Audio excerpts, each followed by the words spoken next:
If you are experiencing foundation issues, get a free estimate from Ox Foundations. Sylacauga Police Chief Kelley Johnson joins us this morning, and Chief, it's certainly been no holiday for you guys the last couple of weeks, has it? It's been a lot of work. Yeah. To say the least. Yeah. Talk a little bit as you can about where we are in the investigation. Had two murders this weekend. We did. We had two homicides this weekend, one around 1 o'clock and the other around 6 o'clock on Sunday. Those are number 3 and 4 for the year.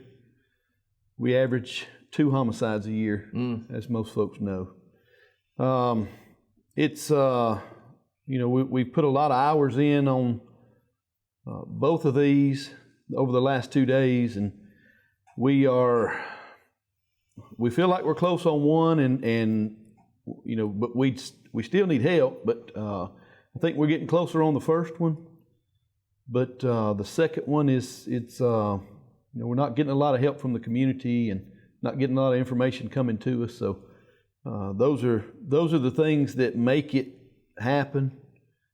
We would love to see arrests on these, but without the community's help in a whodunit type situation, makes it hard, makes it difficult.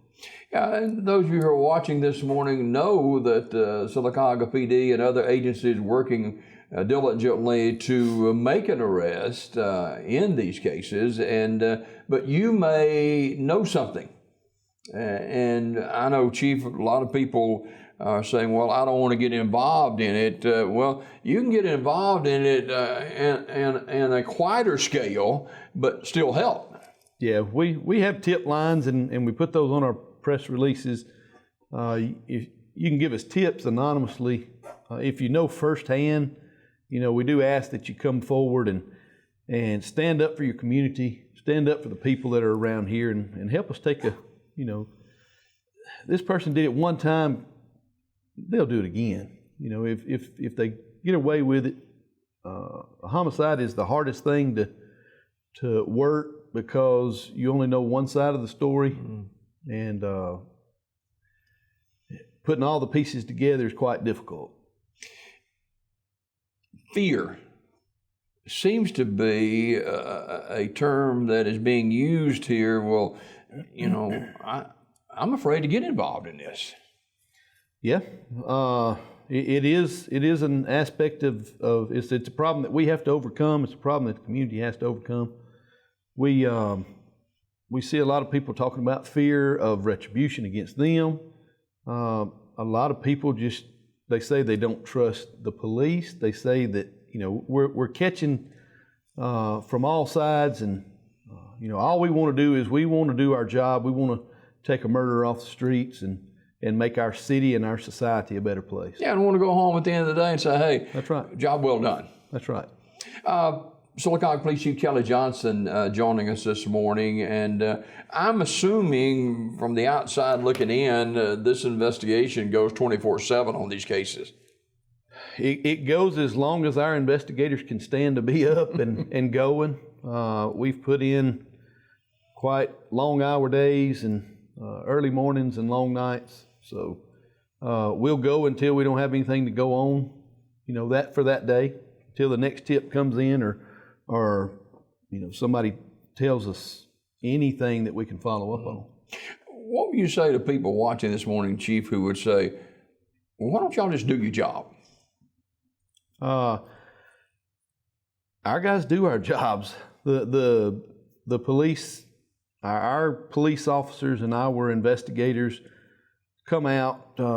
I came out Sunday. We kind of have all hands on deck until we get this thing to where we can't go any farther, whether that's an arrest and a conviction or until the next tip comes in. So we work as long as we can and as long as we have to and as diligently as we can to try to put these things to an end. Yeah, you just can't be like a bull in a china shop. You got to have a plan because you got to have a conviction out of this. That's right. We don't want just an arrest. We want an arrest that leads to a conviction. Sylacauga Police Chief Kelley Johnson, our guest this morning. One, an apparent stabbing, and the other shooting. Is that correct? That's correct. The first homicide victim, he was stabbed and cut, and taken to Coosa Valley Medical Center, and he succumbed to his injuries around 8 o'clock that night, Sunday night, about 2 hours after the homicide in the Buttermilk Hill community, where the victim there was shot. Yeah. Any connection, you think? We don't see a connection. No, we don't see it in these. We don't see connection in any of the 4 that we've had so far. Doesn't mean that they're not, but so far we haven't gotten information. We don't have anything that would lead us to believe they were connected. Now, the one on Buttermilk Hill in that area, that was a second over there in several weeks. Yes, sir. They were about 200 yards apart. Wow. Yeah. The first one was just on the side of the road on Nashville, and then this last one was actually on the porch of a residence there on Nashville. Chief, is it more violence, or is it just violence more magnified now?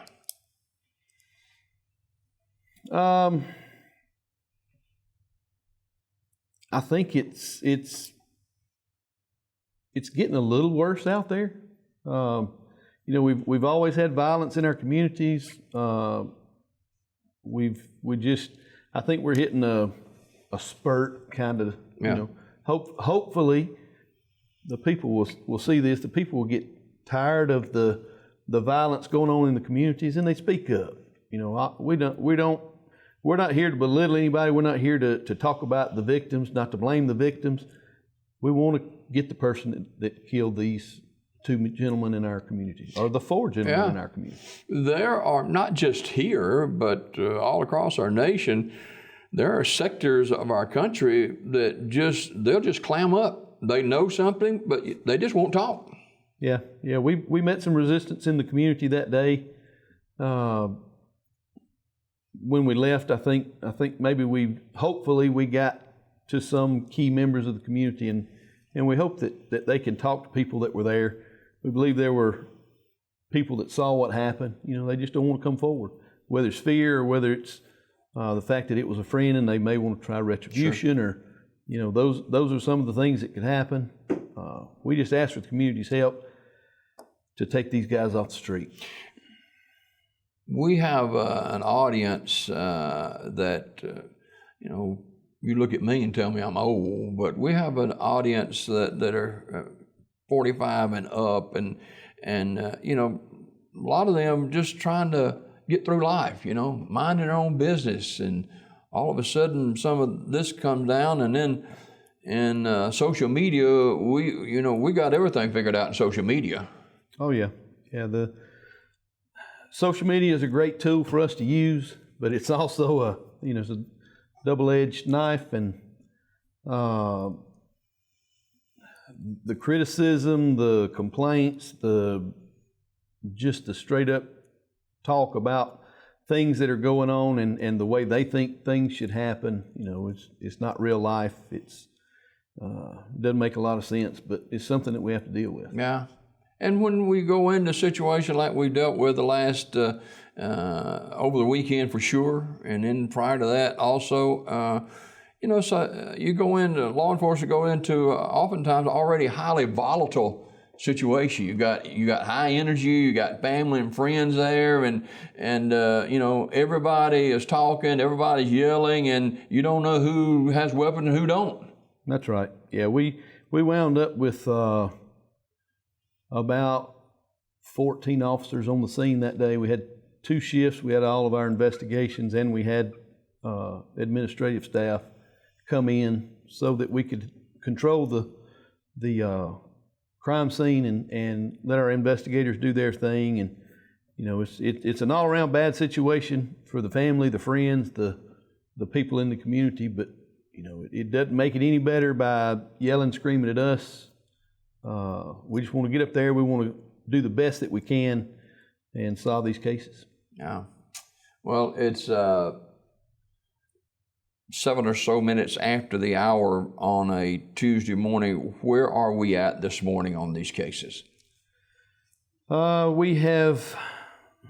We're, as far as the first one, when I say the first one, the one over in the, up on Nashville Avenue, we've interviewed a lot of witnesses. We've gotten a lot of different information about who people think have done it. We've interviewed a lot of people that would be considered suspect interviews because of their names come up. And we've done that along the line on each one, and we've got some good information. Mm-hmm. We get a lot of just who people think may have had something to do with it, but of course we have to follow that road until we come to the end and say that we don't think that they did. But it's going to be a long road to hoe, and we're gonna remain diligent. We're gonna remain constant on these cases, and we're not gonna let them go. The stabbing death earlier on Sunday afternoon. What about that one? We feel like we're fairly close to making an arrest on this. It's something we'll be presenting to the district attorney's office, see if we can get approval for some warrants. Mm-hmm. We do have a suspect in custody on some unrelated charges. We're working that angle right now. And, if it pans out, hopefully we'll have some good news to talk at least on that one. Now, is it often the case, Chief, that people that are arrested in a situation like this and are accused of crimes like this, you've seen them before? Oh yeah, we've dealt with a lot of the people that we're talking to now. A lot of them we deal with all the time. Mm-hmm. But we, in our job, we see repeat offenders very regularly, and it's just it's a revolving door there with the prison system. Nobody has enough money to do what they need to do. It's just the judicial system and the on the punitive side of that is pretty inadequate. Yeah. You've added 3 or 4 police officers to your staff, and in a situation like this, you need 3 or 4 more probably. Well, we haven't added any new police officers. We've hired some new police officers for people that longer serving officers that we've had are going other places, or some of them just getting out of law enforcement altogether, and it's because of a lot of the things that are going on in society. So you're not necessarily getting ahead, right? No, we're not. We're not getting ahead. We're somewhat behind right now because we have brand new officers that are not certified. They don't have any experience. Hopefully, we keep them with us and we get them trained and we get them the experience that they need, and they become good officers that take care of their society, their communities. But we are hiring a lot of locals, so that's a plus because they know the people that are here. A lot of them have we've hired our first black female officer here in the city. We're proud of her. She's doing a wonderful job. We just have to get them trained and get them through the police academy so that they can begin their career. Now, before we go this morning, Sylacauga Police Chief Kelley Johnson with us for another minute or two today on the show. A pronounced challenge to all law enforcement today. It just seemed like that the respect level is not nearly what it needs to be.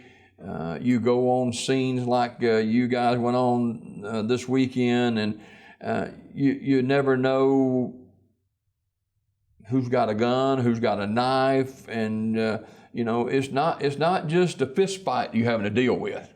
Yeah, it's a problem that they're seeing all over the country. Yeah. The lack of respect for law enforcement it's almost totally flipped from when I started. A lot of people used to get in it because of the respect. They used to get in and try to do the best job they could. Some not so well, and I think those that haven't done it well, then they're the ones that are tarnishing the badge.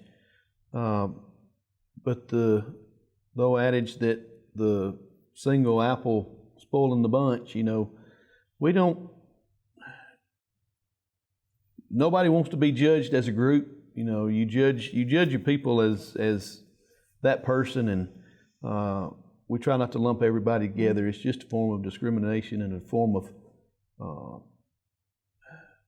I don't know. It's excuses, I think. But we don't want the bad officers in society. We want them gone because they give all of us a bad name. But we want the community to trust us. We want the community to respect us, and that's why we try our best to respect them. And that brings us to the point of where you're wanting to hire law enforcement agents, but with all this stuff going on out there, why would I want to become a law enforcement agent this day and time? Yeah, it's very hard. I don't know of a single agency that's fully staffed. Pretty much everybody's looking for help. Like I say, we're losing them to other departments that pay better, other departments that have better benefits, and then they're all together getting out of the job totally. You're proud of the Sylacauga Police Department. I'm very proud of the Sylacauga Police Department. They're dedicated, they work hard, they take care of each other, and they watch out for our community. Yeah. They watch out for our city. Before we go, those people that are watching this morning, whether they're local or have connections through Sylacauga, through some other part of the state, if you know something about any of these cases, we really urge you to step forward. What do they need to do? You can call the department. You can call investigation, Sylacauga Investigations number 256-401-2450. Leave a message. You can leave these messages anonymously. You can send emails. You can come by the office and talk to me personally. You don't have to. We don't have to put your name in. We would love if you have firsthand information. So you're ready personally to talk? Sure, I'm ready and willing. I've put a lot of hours in on these cases as well. I don't expect my guys to do things that I won't do. So any way that I can help them, I'll be glad to help them, and we want to solve the cases. That anonymous tip line is 256-249-4716. Sylacauga Police Chief Kelley Johnson with us this morning. And Chief, we appreciate you and appreciate the Sylacauga Police Department and all law enforcement agents in our area and across the state and across the country. And stay safe, and any way we can help you, we will. Yes, sir. One thing that we're going to be doing at the next council meeting on July the 8th is we're going to be discussing Crime Stoppers of Central Alabama.